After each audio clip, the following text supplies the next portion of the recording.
السلام علیکم ناظرین، میں ہوں فہد حسین اور یہ ہے ریڈ زون فائلز۔ آج نہایت ہی اہم دن، کیونکہ پہلے اسرائیل اور ایران کے درمیان سیز فائر کا اعلان ہوا اور اس کے بعد پتہ یہ چلا کہ سیز فائر کی وائلیشن شروع ہو گئی ہے۔ اس سب کے دوران جو ہے وہ سب سے ہائی پروفائل اور ویزیبل رول صدر ڈونلڈ ٹرمپ کا رہا۔ ہوا کچھ یوں کہ سب سے پہلے سیز فائر کی خبر ڈونلڈ ٹرمپ صاحب نے خود سوشل میڈیا پہ بریک کی۔ انہوں نے کہا کہ سیز فائر ان ایفیکٹ ہو چکا ہے، اور ایک انہوں نے اپنی جو پوسٹ لکھی اس میں انہوں نے یہ کہا کہ the cease fire is now in effect, please do not violate it۔ یعنی ایک طریقے سے انہوں نے دونوں اسرائیل اور ایران کو یہ وارننگ دی یا تنبیہ کی کہ یہ اب آپ نے اس کی خلاف ورزی نہیں کرنی۔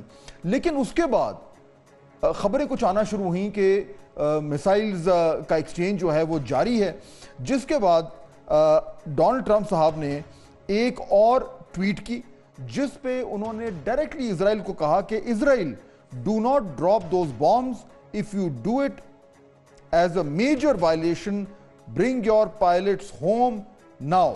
یعنی ڈائریکٹلی اسرائیل کو انہوں نے کہا کہ یہ آپ نے اب بم نہیں گرانے، اور اگر جو بھی جہاز آپ نے بھیجے ہیں ان کو فوری طور پر واپس بلایا جائے۔ اس کے بعد ڈونلڈ ٹرمپ صاحب جو ہیں انہوں نے وائٹ ہاؤس سے جاتے ہوئے میڈیا کے جو لوگ نمائندگان وہاں پہ موجود تھے ان سے گفتگو کی اور بڑی سخت باتیں کی۔ یہ کہنے کے بعد جو ہے وہ کچھ دیر کے بعد ان کی ایک اور پوسٹ آئی جس پہ انہوں نے لکھا کہ Israel is not going to attack Iran, all planes will turn around and head home while doing a friendly plane wave to Iran. Nobody will be hurt۔ یعنی کہ ان کا کہنے کا مطلب یہ تھا کہ انہوں نے بنجامن نتن یاہو سے بات کر لی ہے، جو اپیرنٹلی شاید تھوڑی سی سختی سے انہوں نے کی ہوگی، اور اسرائیلی جو جہاز ہیں وہ واپس آ رہے ہیں۔ انہوں نے یہ بھی کہہ دیا کہ اسرائیلی جو پائلٹس ہیں وہ وہاں سے جو ہے ایک ہاتھوں کا ویو کریں ایران کو اور واپس آ جائیں۔ اب اس میں جو بڑی انوکھی سی بات ہے وہ یہ ہے کہ ایران کے اوپر جو ڈونلڈ ٹرمپ صاحب نے آج تنقید کی، اس سے لگتا یوں ہے کہ جو اسرائیل اسرائیل کی جو تنقید کی، اس سے ظاہر بات ہے ہم یہ اخذ کر سکتے ہیں کہ اسرائیل اس وقت کی جنگ ختم نہیں کرنا چاہ رہا تھا۔ اس کو شاید یہ احساس ہو گیا ہے کہ اس سیز فائر سے اس کے جو اہداف تھے وہ پورے نہیں ہوئے، اور اگر سیز فائر ہو جاتا ہے تو پھر ایک تاثر یہ بنے گا کہ جو اسرائیل کرنے نکلا تھا وہ نہیں ہوا، ایران نے اس کو ریزسٹ کیا ہے۔ اور اگر ایران یہ بات کرے گا کہ ہم جو ہے وہ اگر ہمارے ہاں ہمارا نیوکلیر پروگرام بھی بچ گیا اور ہماری جو ریجیم چینج کی باتیں ہوئی تھیں وہ بھی نہیں ہوئی ہیں، تو ایکچولی شاید فتح ان کی ہوئی۔ تو اسرائیل کو اس بات کا آئیڈیا تھا اور اسی لیے وہ سیز فائر کی طرف شاید آمادہ نہیں تھا، اور یہی وجہ ہے شاید کہ امریکی صدر کو ایران کے ساتھ بھی تھوڑی سختی کرنی پڑی۔ سو بڑا ہی ایک انٹرسٹنگ سچویشن ڈیولپ ہو گئی ہے۔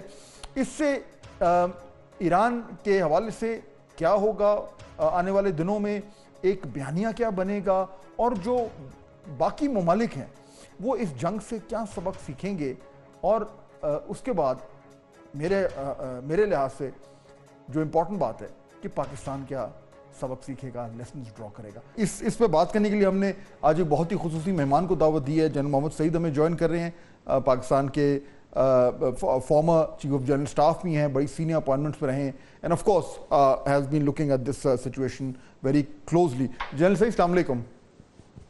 وعلیکم السلام۔ اچھا جنرل صاحب، آج ایک بڑا ہی عجیب سا دن اس حوالے سے تھا کہ پہلے سیز فائر اناؤنس ہوا، اس کے بعد وہ سیز فائر ٹوٹا، اور پھر جب ڈونلڈ ٹرمپ صاحب سے جب بات کی جرنلسٹ نے تو انہوں نے بڑی اپنی فرسٹریشن کا اظہار کیا، اور اس میں یہ بھی کہہ دیا کہ میں ایران سے تو چلے جتنا ناراض ہوں، میں اسرائیل سے زیادہ ناراض ہوں۔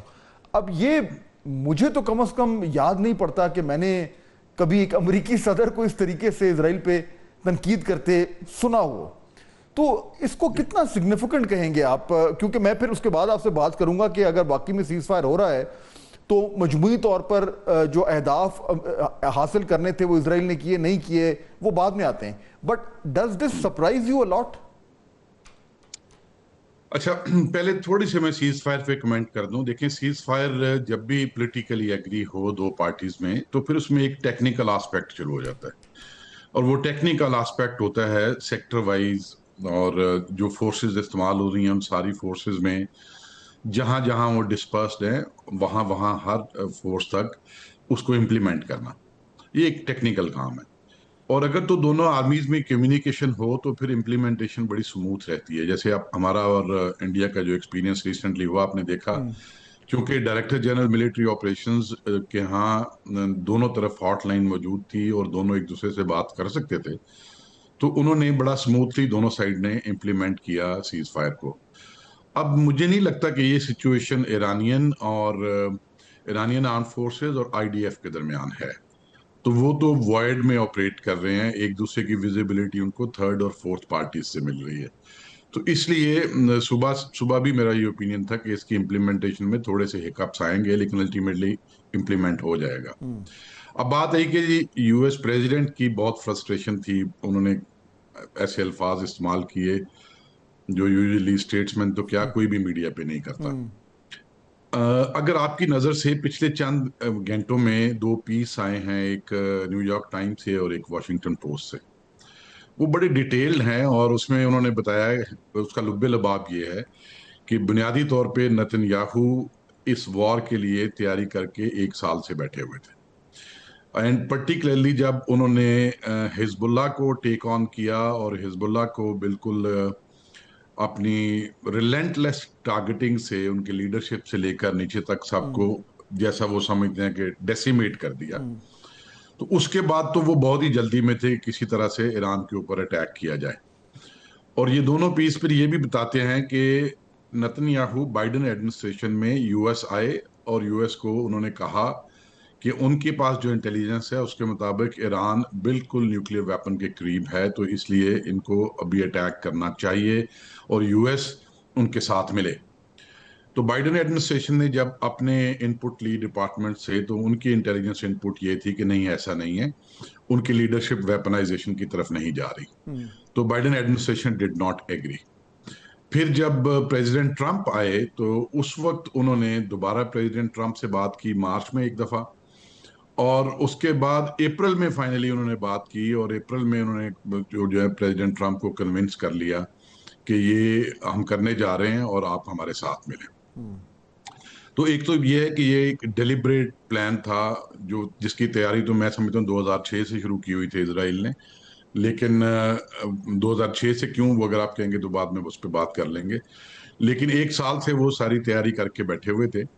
اور اس میں واشنگٹن پوسٹ والے آرٹیکل میں یہ بھی آیا ہے کہ نتن یاہو جو بہت زیادہ ریسٹ لیس تھے کہ کسی نہ کسی طرح سینٹ کام کے کرنٹ کمانڈر جو ہیں ان کی ریٹائرمنٹ سے پہلے میں یہ واشنگٹن پوسٹ کہہ رہی ہے۔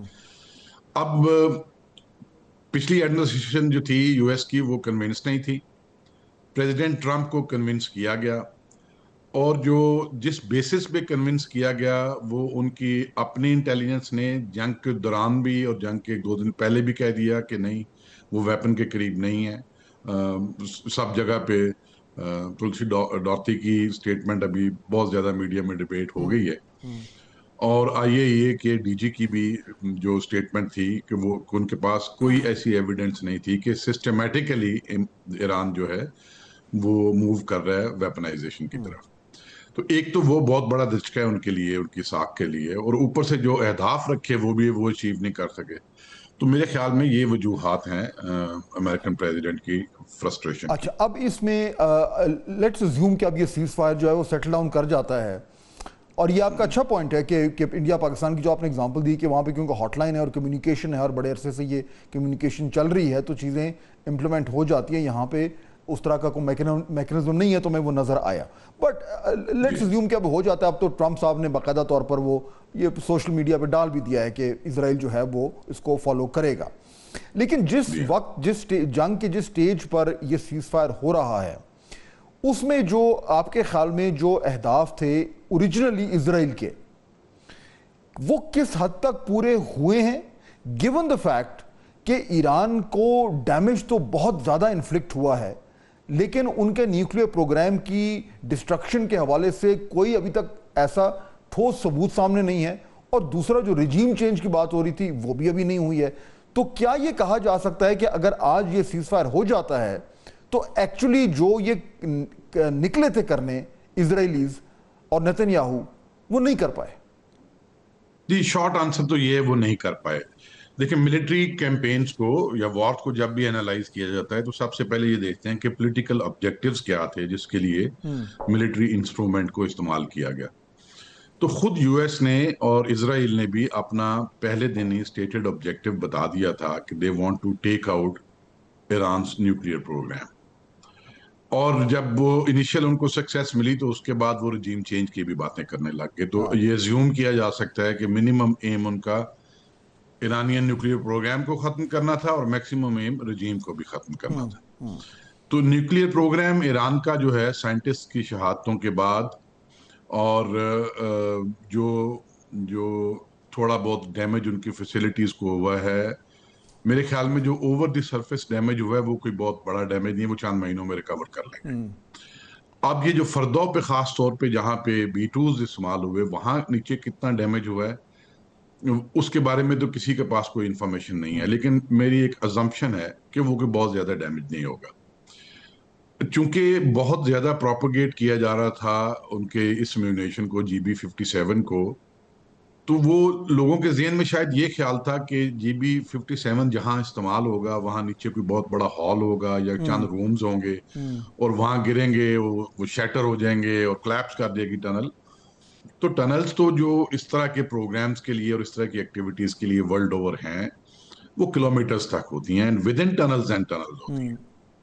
تو وہ کیا کوئی کچھ ڈیمیج کر پایا ہے؟ میرے خیال میں تو وہ نہیں، کوئی اتنا سیریس ڈیمیج نہیں اس میں ہوگا. سب سے بڑا لاس ان کو جو ہے وہ ہیومن ریسورس کا ہے، اور میرے خیال میں ہیومن ریسورس جو ان کے مین سائنٹسٹ تھے وہ تو شہید ہوئے ہیں، لیکن جتنے سالوں سے وہ کام کر رہے تھے انہوں نے اپنے سیکنڈ تھرڈ فورتھ جو انڈیویجولز ہیں ان کو بڑا ٹرین کیا ہوگا. تو جو پہلا ان کا ہدف تھا اسرائیل کا اسٹیٹڈ وہ نہیں اچیو کر سکے، دوسرے کو تو انہوں نے ٹچ بھی نہیں کیا. اچھا، اب اگر یہ نہیں اس طریقے سے وہ اچیو کر پائے تو اب جو کانفلکٹ کے بعد جو ایک نیریٹو میکنگ ہوگی جو کہ ہمیشہ ہوتی ہے، اس میں ایران کے پاس کافی حد تک یہ مواد ہوگا کہ وہ یہ کہہ پائیں گے کہ ہم ایک ایسا ملک جو دہائیوں سے سینکشنڈ ہے، آئسولیٹڈ ہے، اس پہ 2 نیوکلیئر آرمڈ کنٹریز نے حملہ کیا جن میں سے ایک گلوبل سپر پاور ہے اور ایک ریجنل پاور ہے، اور وہ دونوں مل کر بھی ایران کو کے گھٹنے جو ہے وہ نہیں ٹیک پائے. چنانچہ ایران اگر یہ دعویٰ کرتا ہے کہ اصل میں جیت ہماری ہوئی ہے تو کہاں تک دنیا میں اس بیانیے کو ٹریکشن ملے گی؟ دیکھیے اس کو ٹریکشن تو آج ہی ملنا شروع ہو گئی ہے. ایون ویسٹرن میڈیا میں یہ اکنالج کیا جا رہا ہے کہ یہ وار جو اسرائیل نے سٹارٹ کی، ایک تو اس میں کچھ ایسے کام ہوئے جو انٹرنیشنل سسٹم میں پہلے کبھی نہیں ہوئے، جو کہ گراس وائلیشن ہے انٹرنیشنل لا کی. ملٹری ایگریشن وہ اگر سیلف ڈیفense میں اپنی ویسٹ میں جو ان کی سپورٹ ہے اور یو ایس کا جو پورا کنٹرول ہے انٹرنیشنل انسٹیٹیوشنز کے اوپر، اس میں وہ اپنی سیلف ڈیفenس کی جو وہ ایک رکھتے ہیں سامنے اپنی وجہ اٹیک کرنے کی، اس کو تو شاید ویسٹ میں وہ منوا لیں. لیکن جو نیوکلیئر انسٹالیشنز کو اٹیک کیا اس کا تو کوئی لیگل بیسس نہیں ہے، اور اس کا کوئی بھی ایسا کنونسنگ آرگومنٹس ان کے پاس نہیں ہے جس سے وہ یہ کام کرنے کے بعد وہ بالکل ہی سمجھ لیں کہ انٹرنیشنلی وہ باقی دنیا ساری look the other way and Israel will get scot free with it. یہ تو نہیں ہونے والا. اب بات یہ ہے کہ دونوں طرف لوگ کیا فیل کریں گے. میرے خیال میں ایرانینز اس وقت بحیثیت قوم سب یہ فیل کر رہے ہوں گے کہ انہوں نے یہ جنگ جیتی ہے. اور وہ کیوں جیتی ہے؟ صرف یہ اسرائیل اور ان کے پیچھے یو ایس نہیں تھا، جیسے آپ نے کہا سپر پاور ایک ان کے پیچھے تھی، اور اس ریجن میں تو IDF کی وجہ سے، ان کی کیپیسٹی کی وجہ سے اسرائیل بھی ایک آئی وڈ سے کہ ایک منی سپر پاور تو ہے ملٹری کی. لیکن پورے ویسٹ کے ملکوں کی ڈپلومیٹک سپورٹ پوری تھی، اور وارز کے اندر ڈپلومیٹک سپورٹ بھی بہت بڑا ایسٹ ہوتا ہے. تو ڈپلومیٹک سپورٹ انکنڈیشنل تھی EU کی اور جتنے نمایاں ملک ہیں ویسٹ میں سب کی، اور اس ڈپلومیٹک کے سپورٹ کے ساتھ ساتھ انٹیلیجنس سپورٹ بھی اویلیبل تھی. اینڈ جہاں کہیں ان کو لگ رہا تھا کہ آگے کریٹیکل شارٹیجز آنی ہیں ان کے پاس ہارڈ ویئر میں، وہ بھی بیہائنڈ دی سینز وہ کمٹمنٹ لے رہے تھے ویسٹ میں بہت سارے ملکوں سے.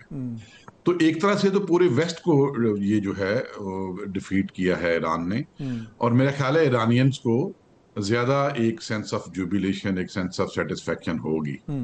لیکن جو کرنٹ رجیم ہے وہاں اس کی پاپولیرٹی سرج بھی کرے گی، لیکن وہ سرج میرے ناقص رائے میں بڑی شارٹ لیوڈ ہوگی، کیونکہ ایک تھوڑا سا جو کہ کچھ مراحل میں کچھ ایونٹس پہ کافی سیریس بھی ہوا، ایک انریسٹ تو ہے ایرانین سوسائٹی میں.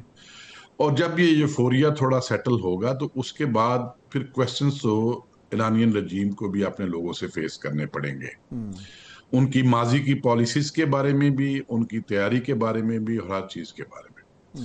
جہاں تک بات ہے کہ دوسری سائیڈ اسرائیلی تو وکٹری کلیم کر رہے ہیں، اسرائیلی پرائم منسٹر ابھی گلیوں میں پھر رہے تھے اور لوگ بڑے ان کو خوشی سے مل رہے تھے، سب کچھ تھا، لیکن میرے خیال میں ان کو اس کے کانسیکوینسز نیکسٹ الیکشن میں اور آنے والے دنوں میں بڑے فیس کرنے پڑیں گے. اینڈ ایون پریزیڈنٹ ٹرمپ کا mid term election would be very very interesting to watch, because آج اگر آپ دیکھیں آج کے جو لیٹسٹ سرویز یو ایس سے آ رہے ہیں، وہاں پہ جو اپروول ریٹنگ اس ملٹری ایکشن کی یو ایس کے انوالومنٹ کی، وہ بہت مارجنل سی تھی. مینس کہ وہ نمبرز ایسے ہیں کہ شاید سارے کے سارے ریپبلکنز بھی اس کو سپورٹ نہیں کر رہے تھے. بہت بڑا ایک پارٹ تھا ریپبلکنز کا، کامن پیپل، جو کہ فیور میں نہیں تھے کہ یو ایس انوالو ہو اس کیمپین میں. Very interesting. جنرل سعید، فائنلی میں آپ سے ایک سوال پوچھنا چاہ رہا ہوں جو کہ لنک کرتا ہے پاکستان سے.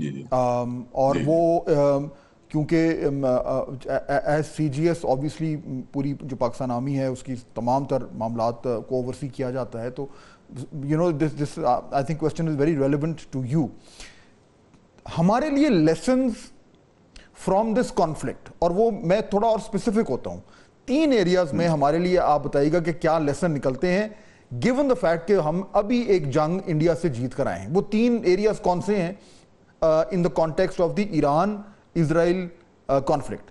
پہلا، دی یوز آف پریمپشن جو اسرائیل نے کی، پہلی چیز یہ میں چاہوں گا کہ آپ اس پہ تھوڑا سا ہمارے کانٹیکسٹ میں بات کریں. دوسرا، دی یوز آف انٹیلیجنس جو انگریس تھی اسرائیلی انٹیلیجنس کی، وہ ہمارے کانٹیکسٹ میں ہم کیا لیسن سیکھ سکتے ہیں.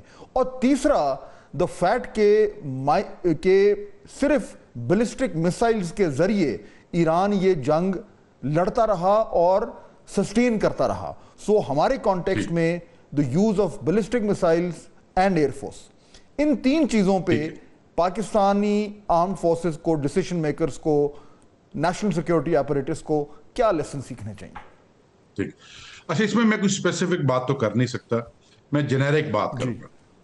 آپ کے تیسرے کویسچن کا پہلے جواب دیتا ہوں. ملٹری لٹریچر میں یہ ورلڈ وار 2 کے بعد سے بہت ڈیبیٹ رہی ایئر پار کی جو حیثیت ہے بیٹل گراؤنڈ کے اندر.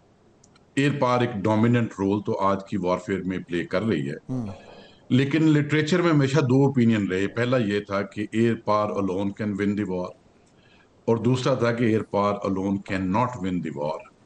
چونکہ جنگ جو ہے یہ ایک پولیٹیکل ایکٹیویٹی ہے، یہ بھی ایک پولیٹیکل ایکٹیویٹی ہے، تو اس کے لیے physical control of territory is ڈیسائسو. یہ ایک لٹریچر کی بات ہے. ٹھیک. تو زیادہ تر لوگوں کا اوپینین یہی رہا ہے، اور زیادہ تر وار کی جو کنکلوژنز تھیں اس سے بھی یہی پتا چلا کہ air alone can not win the war. And آپ ایئر کے ساتھ ابھی کچھ اور نیش کیپیبلٹیز بھی ساتھ کی شک میں لا لیں، میزلز اور لوئٹرنگ میونیشنز ایٹسیٹرا ایٹسیٹرا، تو یہ combined they can not win the war. Boots on ground کی تو ضرورت ہوتی ہے.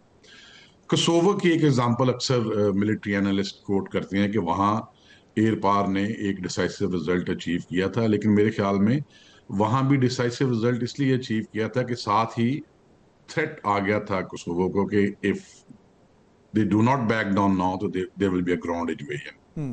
تو گراؤنڈ انویژن کی تو ہمیشہ ضرورت پڑے گی. مینس کہ آرم فورسز کی پرٹیکولرلی جہاں جیوگرافیکلی آپ کنٹیگوس ہیں، ایک دوسرے کے ساتھ رہ رہے ہیں، وہاں لینڈ فورسز کی اہمیت despite the dominant role of air can not be ruled out.